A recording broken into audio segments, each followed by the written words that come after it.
الحمد لله رب العالمين وبه نستعين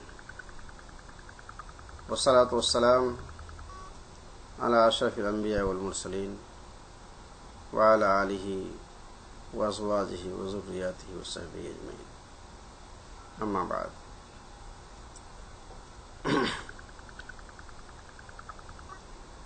باب ما جاء في قول الله تعالى إن رحمة الله قريب من المحسنين. الأعراف. قال حدثنا موسى بن إسماعيل قال حدثنا عبد الواحد قال حدثنا عاصم عن أبي عثمان عن أسامة قال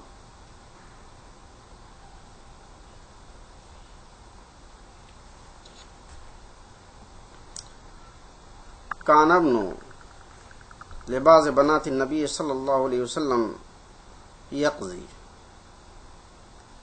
فارسلت إليه أن يأتيها فارسل إن لله ما أخذ وله ما أعطى وكل إلى أجل مسمى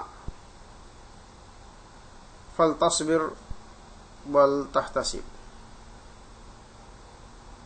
فارسلت إليه فأقسمت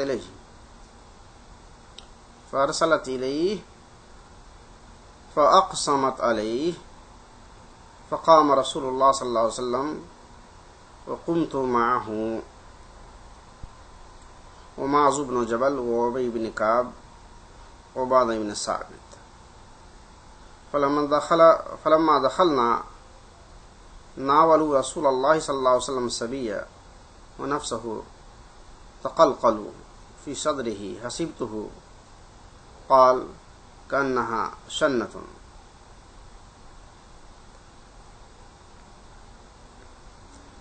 فبكى رسول الله صلى الله عليه وسلم فقال سعد بن عبادة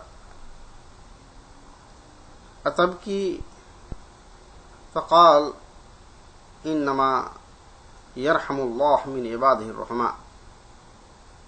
انتہا. یہ حدیث پہلے بھی گزر چکی ہے، تشریح گزر چکی ہے. اس میں خلاصہ بیان کرتے چلتا ہوں. یہ باب 25واں باب ہے کتاب التوحید کی، بخاری کی. اس کا عنوان ہے ان رحمت اللہ قریب من المحسنین، کہ اللہ کی رحمت محسنین سے قریب ہے.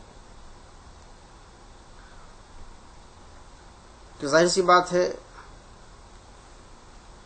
جو قوم اس نظریے پر قائم ہے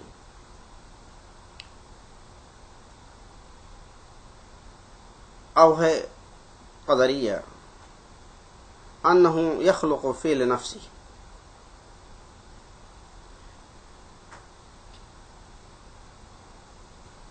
کہ اعمال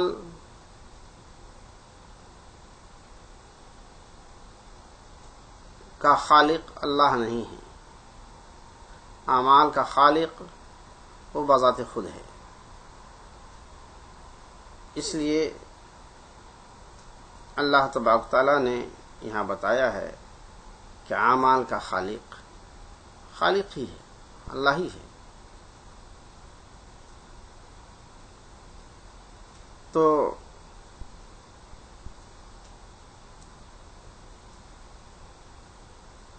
اعمال کے خالق کی اس بات کا بھی کرنا ہے اور رحمت بھی ثابت کرنا ہے کہ جب اللہ خالق و مالک ہوگا تو وہی رحم و کرم کرے گا. جب اللہ خالق و مالک نہیں ہوگا تو رحمت کا تصور کہاں سے آئے گا؟ اور جو دنیا والوں پر رحم کرتا ہے اللہ ان پر رحم کرتا ہے. لہذا کسی کا کسی پر رحم کرنا رائے گا نہیں جاتا ہے، ضائع نہیں جاتا ہے. کوئی بھی محسنین کا کوئی بھی عمل، احسان ہرگز ضائع نہیں ہو سکتا. اسی میں حضرت اسامہ رضی اللہ تعالیٰ عنہ سے روایت ہے کہ نبی کریم صلی اللہ علیہ وسلم، صرف ترجمہ کرتا ہوں یہاں تو اس طرح سے کہ نبی کریم صلی اللہ علیہ وسلم کی بیٹیوں میں سے بعض کا بچہ آخری حالت میں تھا. انہوں نے رسول اللہ صلی اللہ علیہ وسلم کو یہ خبر بھیجا کہ وہ ان کے پاس آئے.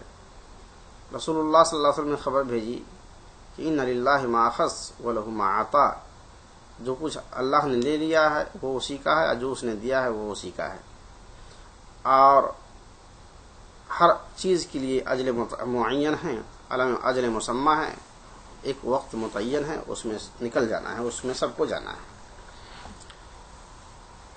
پھر دوبارہ اس نے اس شخص کو بھیجا کہ جاؤ رسول اللہ صلی اللہ علیہ وسلم کو کہو یہاں آنے کے لیے، اور قسم کھا لی.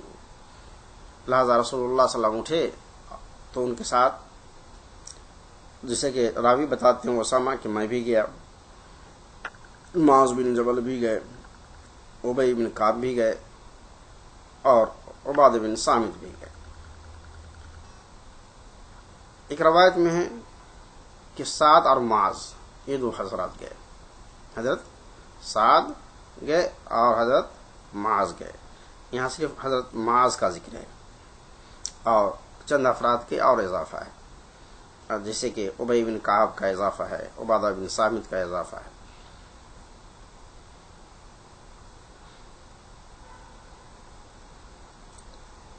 تو یہ حضرات بھی رسول اللہ صلی اللہ علیہ وسلم کے ساتھ ان کے گھر گئے. تو کہتے ہیں جب ہم داخل ہوئے تو رسول اللہ صلی اللہ علیہ وسلم نے بچے کو لیا اور اس کی جان اس کے سینے میں اٹکی ہوئی تھی، یعنی سینے میں آ چکی تھی. میرے خیال میں رسول اللہ صلی اللہ علیہ وسلم فرمایا کانہا شنتن. پھر رسول اللہ صلی اللہ علیہ وسلم رونے لگے. تو سعد بن عبادہ نے کہا اللہ کے رسول آپ روتے ہیں؟ تو اس وقت رسول اللہ صلی اللہ علیہ وسلم فرمایا انما یرحم اللہ من عبادہ العلماء ورحماء، اللہ رحم کرتا ہے اپنے ان بندوں پر جو رحماء ہیں، جو رحم کرنے والے ہیں، ان پر رحم کرتا ہے. اور جس طرح روایت میں ایک اور الفاظ تھے زیادہ کہ رونے کا جواب دیا تھا ان رحمت من اللہ علی عبادہ، کہ یہ اللہ کی رحمت اپنے بندوں پر ہے. آگے چلتا ہوں. قال حدثنا عبید اللہ بن سعد بن ابراہیم قال حدثنا یعقوب قال حدثنا ابی عن صالح بن کیسان عن الأعرج عن ابی ہریرہ عن النبی صلی اللہ علیہ وسلم قال اختصمت الجنة والنار الى ربهما فقالت الجنة یا رب ما لها لا يدخلها الا ضعفاء الناس وسقطهم، وقالت النار يغني أوصرت بالمتكبرين، وقال الله تعالى للجنة أنت رحمتي، وقال للنار أنت عذابي أصيب به من أشاء ولكل واحد منكما ملؤها. قال فأما الجنة فإن الله لا يظلم من خلقه أحدا، وإنه ينشئ للنار من يشاء فيلقون فيها فتقول هل من مزيد ثلاثا حتى يضع فيها قدمه فتمتلي ويرد بعضها إلى بعض وتقول قط قط قط. یہ حدیث بھی آگے گزری ہے. ترجمہ یہ ہے کہ جنت اور جہنم اپنے رب کے پاس مخاصمت کی، جھگڑا کی، یعنی مباحثہ کی، مناقشہ کیا. تو جنت نے کہا اے رب، اسے کیا ہو گیا ہے کہ اس میں صرف لوگوں کے کمزور اور نیچے درجے کے لوگ جنت میں جائیں گے،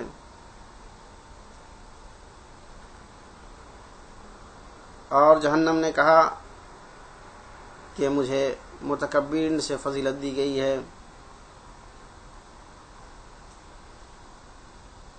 تو اللہ تعالیٰ نے جنت سے کہا انتی رحمتی، تو میری رحمت ہے. اور جہنم سے کہا انتی عذابی، تو میرا عذاب ہے.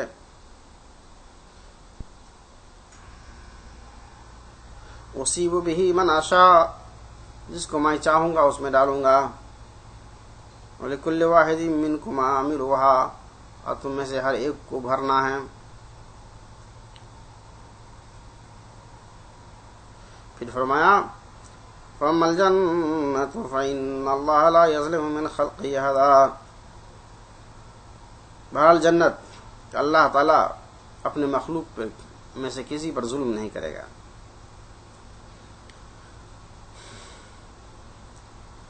اور بے شک اللہ نے جہنم کو پیدا کیا ہے اور جس کو چاہے گا اس میں ڈالے گا. اور جہنم 3 مرتبہ بولے گی. کیا؟ یعنی اور بھی ہے، اور بھی ہے، اور بھی ہے، یہاں تک کہ اللہ تعالیٰ اپنا قدم مبارک جہنم کے منہ میں ڈال دے گا. پھر وہ بھر جائے گی، پھر جہنم بھر جائے گی. یعنی وہ ایک دوسرے سے جا کے مل جائے گی اور بھر جائے گی. اور پھر وہاں سے آواز آئی، قط قط قط کی آواز آئے گی. انتہا. قال حدثنا حفص بن عمر قال حدثنا هشام عن قتادة عن انس رضي الله عنه عن النبي صلى الله عليه وسلم قال ليصيبن اقواما صفع من النار بذنوب اصابوها عقوبة ثم يدخلهم الله الجنة بفضل رحمته يقال لهم جهنميون. قال هشام حدثنا قتادة قال حدثنا انس عن النبي صلى الله عليه وسلم.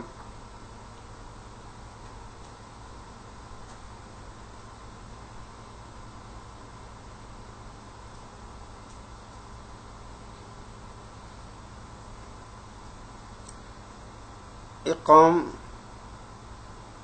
عذاب کے لیے، سزا کے لیے جہنم میں ڈالی جائے گی،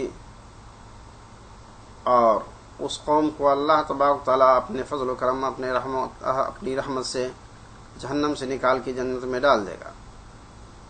اس قوم کو جہنمیون کہا جائے گا. اور اس کی روایت حمام کے نزدیک یوں ہے.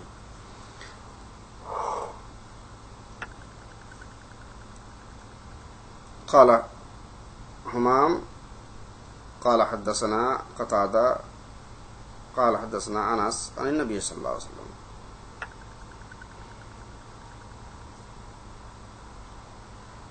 تو یہ حدیث جو ہے دوسری حدیث جس میں حضرت انس اور حمام کے درمیان صرف قتادہ ہے.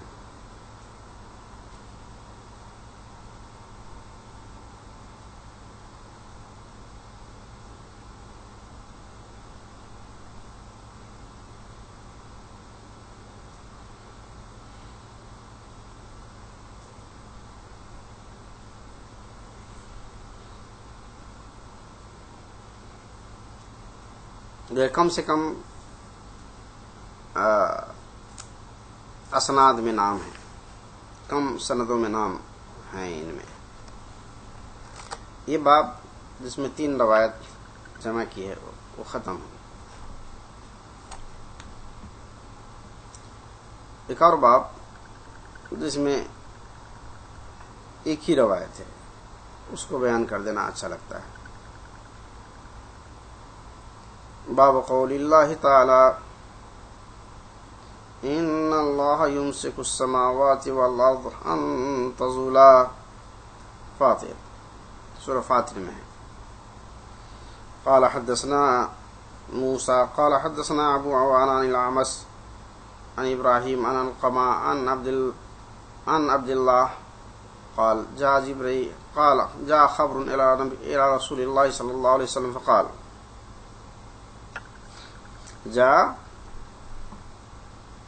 خبر الى رسول الله صلى الله عليه وسلم فقال يا محمد ان الله يضع السماء على إصبعين والأرض على إصبعين والجبال على إصبعين والشجر والأنهار على إصبعين وسائر الخلق على إصبعين ثم يقول بيده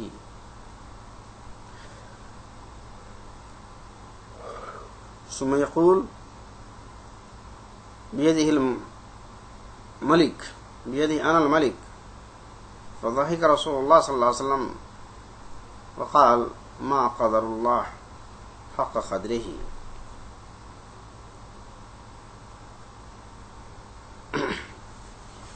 اس کا باب رکھا ہے ان اللہ یمسک السماوات والارض ان تزولا، کہ اللہ تعالی زمین و آسمان کو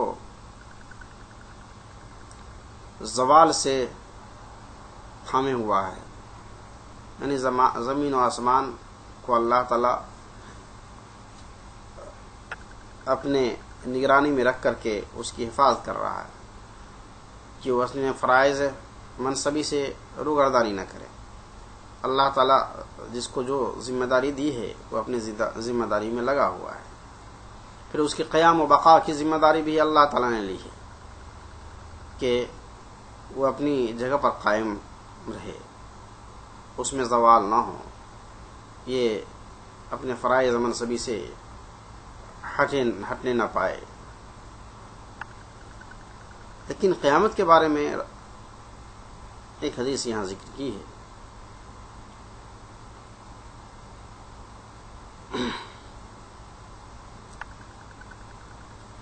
حضرت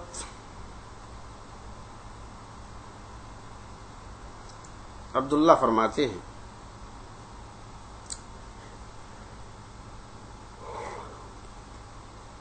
کہ ایک عالم یہودی عالم رسول اللہ صلی اللہ علیہ وسلم کی خدمت میں حاضر ہوا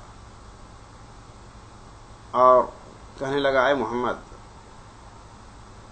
بے شک اللہ تبارک تعالی آسمان کو ایک انگلی پر اٹھا لے گا اور زمین کو ایک انگلی پر اٹھا لے گا اور پہاڑ کو ایک انگلی پر اٹھا لے گا، درخت نہروں کو ایک انگلی پر اٹھا لے گا اور تمام مخلوق کو ایک انگلی پر اٹھا لے گا۔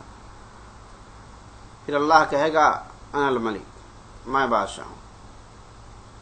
تو رسول اللہ صلی اللہ علیہ وسلم ہنس پڑے، رسول اللہ صلی اللہ علیہ وسلم ہنس پڑے اور قرآن شریف کی آیت تلاوت فرمائی، وما قدر اللہ حق قدری، تو انہوں نے اللہ کی جو شأن شان اوصاف بیان کرنا تھا وہ نہیں کر سکا۔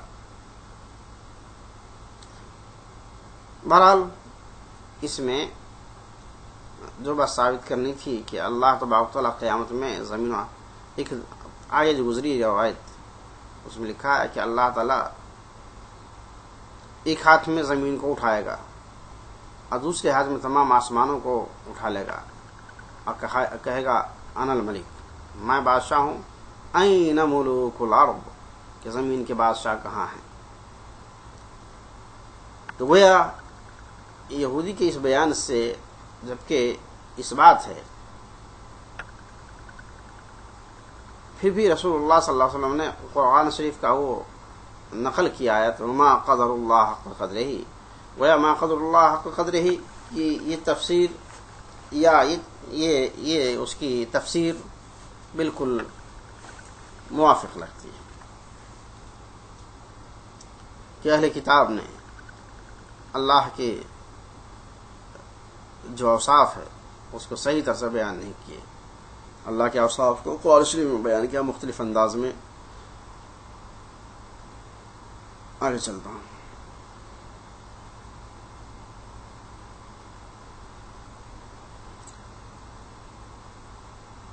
27واں باب باب ما جاء في تخليق السماوات والأرض وغيرها من الخلائق وهو فعل الرب تبارك وتعالى وأمره، فالرب بصفاته وفعله وأمره وكلامه هو الخالق المكون غير مخلوق. خالق المكون غير مخلوق، وما كان بفعله وأمره وتخلقه وتكوينه فهو مفعول مخلوق مكون. اس میں چند باتوں کا تفصیل سے جائزہ لیا ہے امام بخاری رحمۃ اللہ علیہ.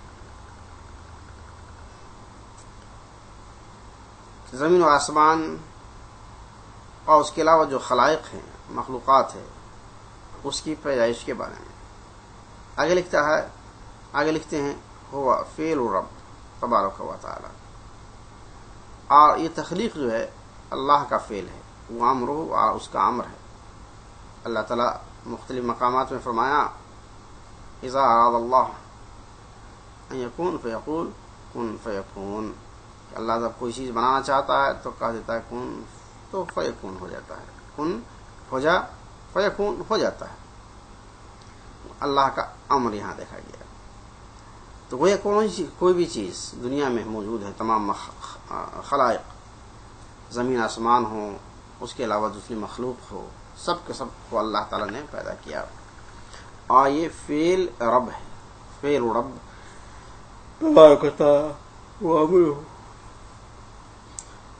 فرب بصفته وفعله وامره وکلامه.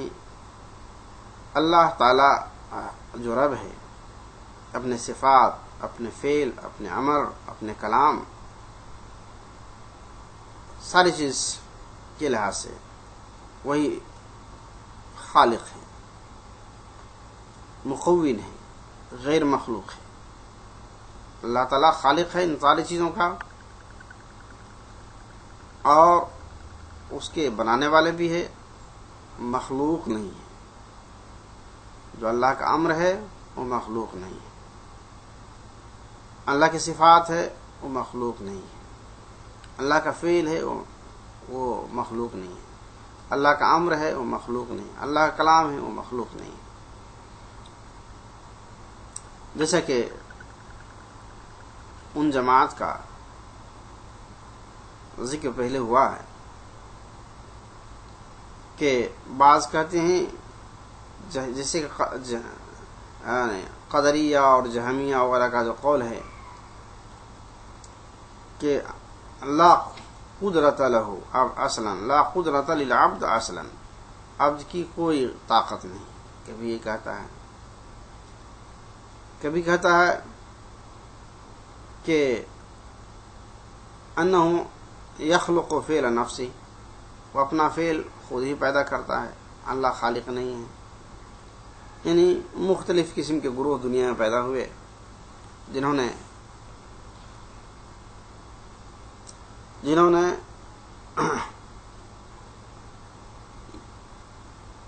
یہ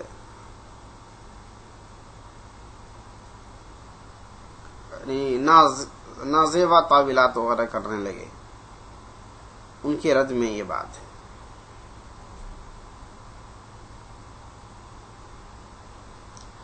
اور آگے یہ بھی کہتے ہیں کہ ما کان بفعلہ وامرہ وتخلیقہ تخلقہ وتکوینہ،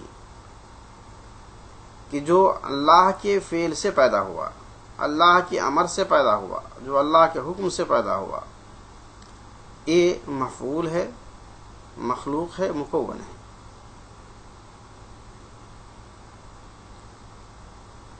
علاوہ اللہ کی ذات و صفات الگ ہے اور وہ خالق کا درجہ رکھتا ہے. اور جتنی مخلوقات ہے، مکونات ہے اور مفعولات ہے، یہ سب کے سب اللہ کے پیدا کردہ مخلوق ہے.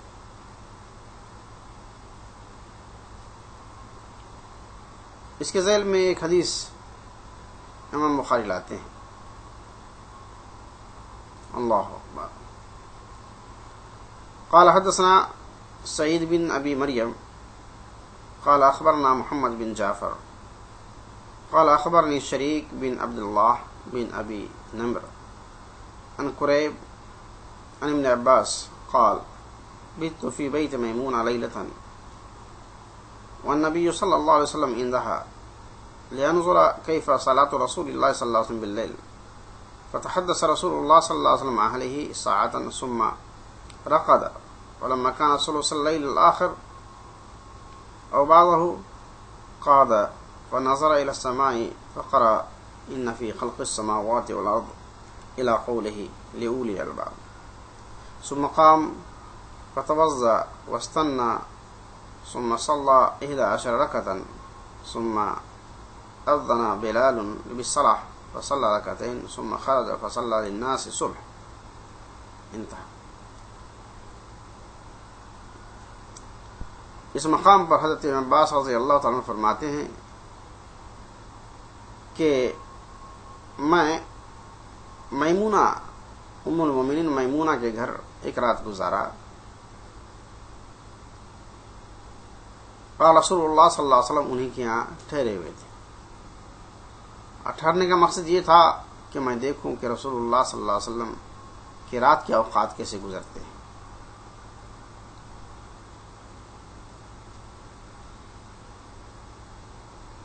رسول اللہ صلی اللہ علیہ وسلم نے اپنے اہل کے ساتھ کچھ دیر باتیں کی پھر سو گئے. جب آخری تہائی رات کا باقی رہا یا اس کا بعض حصہ تو رسول اللہ صلی اللہ علیہ وسلم بیٹھے اور آسمان کی طرف دیکھے. یہ آیت پڑھی ان فی خلق السماوات والارض واختلاف اللیل والنہار والفلک التی الی اولی الالباب تک.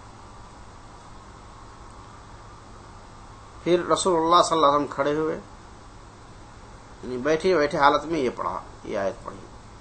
پھر کھڑے ہوئے پھر وضو کیے مسواک کیے پھر نماز پڑھی 11 رکعت.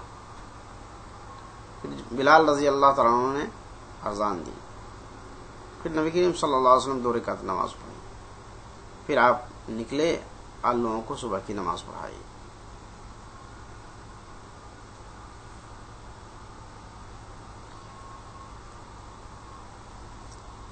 تو اس مقام پر حضرت ابن عباس رضی اللہ تعالیٰ عنہ نے جو نقل کی رسول اللہ صلی اللہ علیہ وسلم کے گھریلو زندگی وہاں ان کا عمل کیسا تھا رات میں کیا کرتے تھے یہ بات ہم تک نقل کیا.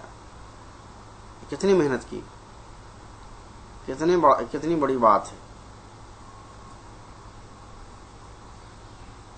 تو ابن عباس رضی اللہ تعالیٰ عنہ نے یہ فرمایا. استشہاد کے طور پر جو ترجمۃ الباب ہے اس میں یہ باتیں فٹ کی جا سکتی ہے جو آیت ہے ان فی خلق السماوات والارض واختلاف اللیل والنہار والفلک التی تجری فی البحر بما ینفع الناس آخر تک. اس میں یہ آیت رسول اللہ صلی اللہ علیہ وسلم بیٹھ کے پڑھی. ظاہر سی بات ہے یہ آیت کی تلاوت میں کن کن باتوں کا اقرار ہے. یہ زمین و آسمان رات و دن کے اختلاف اور زمین و آسمان کی پیدائش میں اللہ نے اولو الالباب لوگوں کے لیے عقل مند لوگوں کے لیے بہت سے نشانیاں رکھی ہیں. یہ بارش کا ہونا کشتیوں کا سمندر میں سفر کرنا اور دوسرے حیوانات کے لیے زراعت پیدا کرنا اس سے فائدہ اٹھانا بادلوں کو زمین و آسمان کے درمیان مسخر کرنا یہ ساری چیز پر غور کرنے والوں کے لیے اللہ کی قدرت کی بہت سی نشانیاں ملتی ہے. کاش انسان آزادی کے ساتھ آزادی فکر کے ساتھ غور کر سکتا تو ضرور اس کو اللہ کی الوہیت نظر آتی اور آخری پیغمبر محمد رسول اللہ صلی اللہ علیہ وسلم کی رسالت بھی نظر آتی.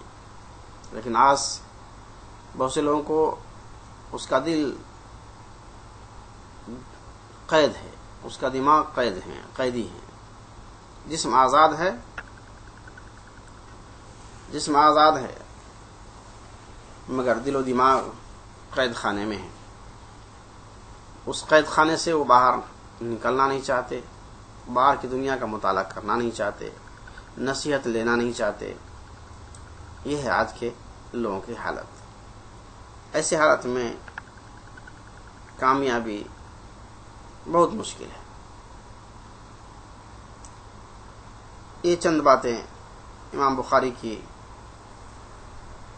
کتاب التوحید کے سے سنایا گیا اور باب 25 سے 27 تک کا بیان کیا گیا. اللہ کی توفیق شامل رہی تو انشاءاللہ